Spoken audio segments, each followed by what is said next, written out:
বাবারে, দিদি ভাই মনে এখন একটু চান করতে যাবে, একটু রাগিয়ে নিয়ে। হ্যাঁ দেখি। এই তুমি কি করছো? এই যে স্নান করতে যাবো এখন। স্নান করতে যাবো মানে এত বেলায়?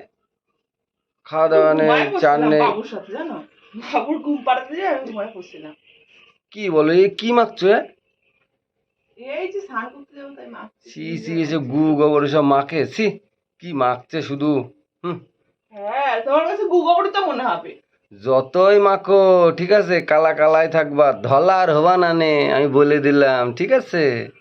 এই হলো পরিস্থিতি। হ্যাঁ, মুখে মাখা, শুধু মুখে মাখা, পয়সা ধ্বংস। এই তোমার ধরা মানে আমারে দেখে কি তোমার কালা কালা মনে হয়?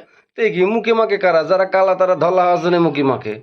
বেশি বোঝো নাকি? তোর এখন আমার মনে তো হবে বাবারে, তখন অন্য কাউকে পরিষ্কার মনে হয়, আর আমাকে তো কালাই মনে হয়।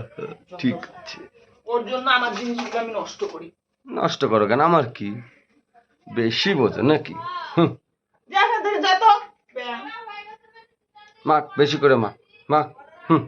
মার হইতো